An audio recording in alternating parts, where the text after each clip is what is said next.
सच्चिदानंद सद्गुरु साईनाथ महाराज की जय। श्री सच्चिदानंद सद्गुरु भरद्वाज महाराज की जय। सद्गुरु पूर्णानंद महाराज की जय। సాయిరామ్ మాస్టర్ గారిని ఒక భక్తులు అడుగుతున్నారు, దేవతలని అనన్యంగా ఉపాసిస్తే ఉద్ధరించగల సద్గురువును చూపుతారని ఎందరు అనుభవాలు తెలుపుతున్నాయి. దేవతల్ని కనుక అనన్యంగా ఉపాసిస్తే ఏమవుతుందట అంటే ఉద్ధరించగల సద్గురువుని చూపుతారు అని ఎందరు అనుభవాలు తెలుపుతూ ఉన్నాయి. మరి దైవమే కరుణించినప్పుడు సద్గురువు యొక్క ఆవశ్యకత ఏమిటి అంటే, మనం ఇష్టదేవతని ఎవరినో ఆరాధిస్తూ ఉన్నాం అనుకోండి, బాగా వాళ్ళని ఉపాసన చేసిన తర్వాత వాడు ప్రీతి చెంది వాళ్ళు ఏం చేస్తారంటే సద్గురువు దగ్గరికి పంపుతారని చెప్పి ఎందరో అనుభవాలు తెలుపుతూ ఉన్నాయి. అసలు దేవతలే వాళ్ళు కరుణించినప్పుడు, దైవమే కరుణించినప్పుడు సద్గురు యొక్క ఆవశ్యకత ఏమిటి అంటే, దాని మళ్ళీ అదంతకు అవసరం అవుతుంది. ఆయన ఇంపార్టెన్స్ ఏంటి? వాళ్ళే ఏదో చేయొచ్చు కదా. ఇప్పుడు మనకి బాబా చేతుల్లో ఉంటుంది. రేగే చిన్నప్పటి నుంచి కూడా సూర్యుడి బింబం మధ్యలో విష్ణువు ఉన్నట్టుగా ధ్యానించేవాడట. తర్వాత ఆయనకి ఎలాంటి అనుభవం కలిగింది? ఆ విష్ణుడే స్వప్నంలో కనిపించి బాబా దగ్గరికి వెళ్ళమని తీసుకువెళ్తారు తనే. అంటే అంతకాలం మరి ఆయన చేసింది విష్ణు సేవ, విష్ణు ధ్యానం, ఇదంతా ఆయన విష్ణువు ఏం చేశాడు? బాబా దగ్గరికి తీసుకెళ్ళాడు. ఈయన కేవలం మేలు చేయాలి లేకపోతే ఈయన ఉద్ధరించాలని విష్ణువే చేయొచ్చు కదా, మళ్ళీ గురువు దగ్గరికి పంపించడం ఏంటి? రామకృష్ణ పరమహంస అయినా అమ్మవారిని ఆరాధన చేసినా మళ్ళీ తోతాపురి అనే గురువు దగ్గరికే వెళ్ళమని. అంటే మనం ఉపాసన చేసే దేవతలు ప్రీతి చెందితే మనల్ని తర్వాత దీనికోసం గురువు దగ్గరికి పంపిస్తారు, సద్గురువు దగ్గరికి. మరి వాళ్ళు ప్రీతి చెందారు కదా, ఏదైనా వాళ్ళే చేసేసి కదా. ఈయన ఆవశ్యకత ఏంటి అంటే దానికి మాస్టర్ గారు చెప్తున్నారు, మన పూర్వపుణ్యాన్ని ప్రస్తుత శ్రద్ధను అనుసరించి లౌకికమైన కష్టాలు తీర్చడం, ధర్మం తప్పినప్పుడు మనను దండించడం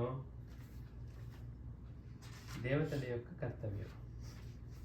చూడండి, దేవతల కర్తవ్యం ఏంటి అంటే మాస్టర్ చెప్తున్నారు, మన పూర్వపుణ్యాన్ని ప్రస్తుత శ్రద్ధను అనుసరించి లౌకికమైన కష్టాలు కోరికలు తీర్చడం. దేవతలు మనకి లౌకికమైన కష్టాలు కోరికలు తీరుస్తారట.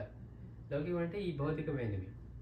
అలా కాకుండా ఆధ్యాత్మికపరమైన అనుభవాలు కానివ్వండి, లేకపోతే అటువంటి వాటిని ఎవరు అందించాలో చెప్తున్నారు మాస్టర్ గారు. మన పూర్వపుణ్యాన్ని ప్రస్తుతం ఉన్న మన శ్రద్ధను అనుసరించి లౌకికమైన కష్టాలు తీర్చడం, ధర్మం తప్పినప్పుడు మనల్ని దండించడం, ఇది దేవతల యొక్క కర్తవ్యం.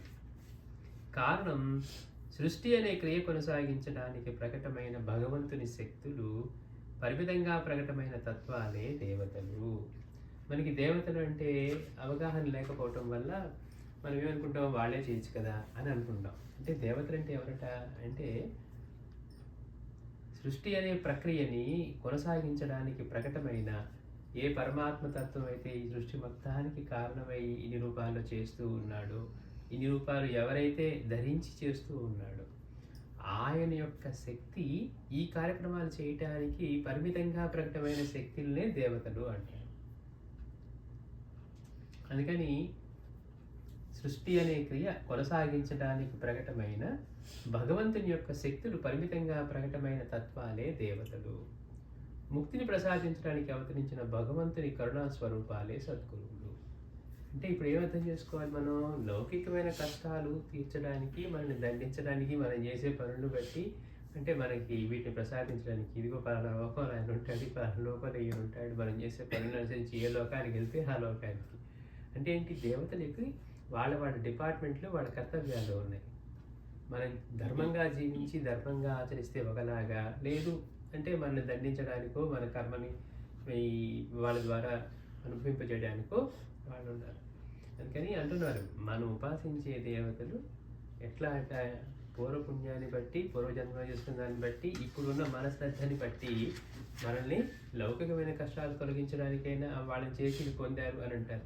వాళ్ళ ముక్తి అనే మాట మాట్లాడరు. చూడండి గమ్మత్తు. దానికి మళ్ళీ అన్నిటికంటే హైయెస్ట్ ఎవరున్నారు? పరమాత్మ స్వరూపం. ఆయన గురువుగా మన కోసం అవతరించిన రూపం, ఆయనే ముక్తినివ్వగలడు. మిగిలిన వాళ్ళ కష్టాలు కోరికలు తీర్చి నేను ఆ పూజ చేశానండి, అవి వచ్చాయి, ఈ పూజ చేశానండి, ఈ కష్టం కలిగింది, ఈ పూజ చేశానండి, ఉద్యోగం వచ్చింది, ఇవేమైనా చెప్పుకోవచ్చు మనం. కానీ జన్మ పరంపర నుంచి మన అజ్ఞానాన్ని నశింపజేసి మనకి ముక్తిని ప్రసాదించేవాడు సద్గురువు మాత్రమే. ఎందుకని? దేవతలేమో పరిమితమైన తత్వాలుగా ప్రకటమవుతున్నారు. భగవంతుని యొక్క అదే శక్తి పరిమితంగా ప్రకటమవుతుంది.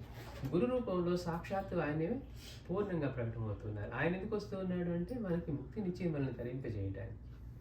అందుకని సృష్టి క్రియ కొనసాగించడానికి ప్రకటమైన భగవంతుని శక్తులు పరిమితంగా ప్రకటమైన తత్వాలే దేవతలు. భగవంతుని శక్తే కానీ అది పరిమితంగా ప్రకటమవుతున్నాడు ఆ రూపాల్లో.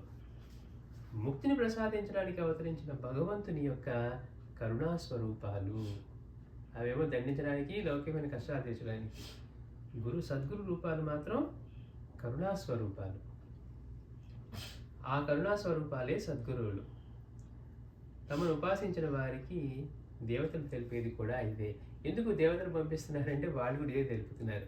మరి నీకు ముక్తి కావాలి, నీకు ఇందులోంచి బయటపడాలంటే ఇదిగో నువ్వు వాళ్ళని ఆరాధించాలి, వాళ్ళని సేవించాలి అని దేవతలు కూడా తెలియదు. అదేంటండి, మాకున్నారు కదా, మేము దేవతలు ఉపాసన చేస్తాం, మేము ఆ వ్రతం చేస్తాం, ఈ వ్రతం చేస్తే మాకు కలిసి వచ్చింది వస్తుంది. రాదని ఎవరు చెప్తున్నారు? మీకు కావాల్సిందేంటి? ముక్తి కావాలి, జన్మ పరంపర నుంచి బయటపడాలి, ఈ దుఃఖ ముక్తి కలిగి ఆనందంగా జీవించాలి, శరీరమే అనే పరిమితం నుంచి బయటపడి మృత్యు భీతి లేకుండా నాకెందుకు మృత్యు భయం ఉంటుంది, ఎప్పుడు ఉండేవాడిని సాయి అన్నట్లుగా మనల్ని కూడా చేయాలంటే మనం ఎవరిని పట్టుకోవాలి అంటే అలాంటి సద్గురువులను పట్టుకోవాలి.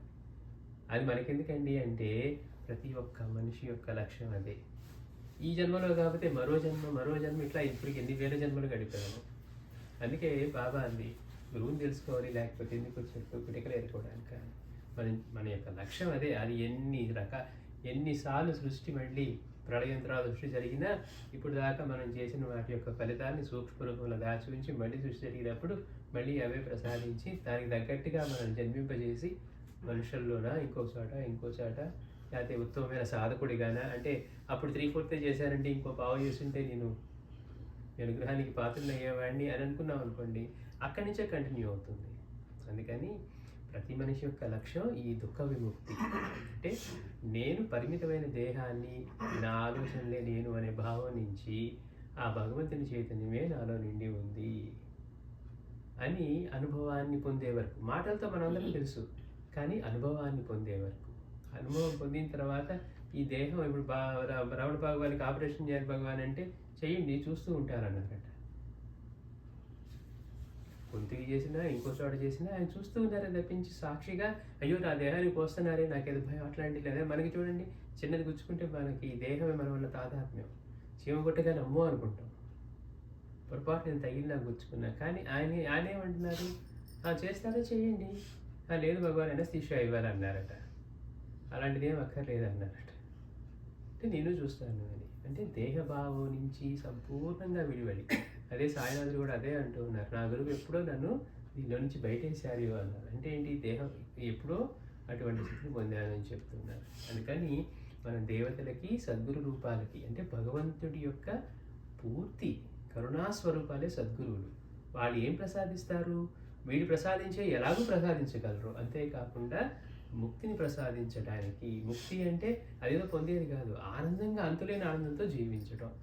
చెయ్యి దెబ్బ తగిలినా, ఇప్పుడు ఆయన ఒక మహనీయుడు ఉంటాడు, ఆయన చెయ్యి కట్టయి పక్కన కానీ అది చెయ్యి నాది కాదని వెళ్ళిపోతున్నాడట. అంటే ఎందుకని, దేహం అనే భావన లేదు. ఏ చైతన్యం అయితే ఎప్పుడు ఆనంద స్వరూపుడుగా ఉంటాడో అలా ఉంటారు కనుక. శ్రీ సచ్చిదానంద సద్గురు సాయినాథ్ మహారాజ్ కీ జై.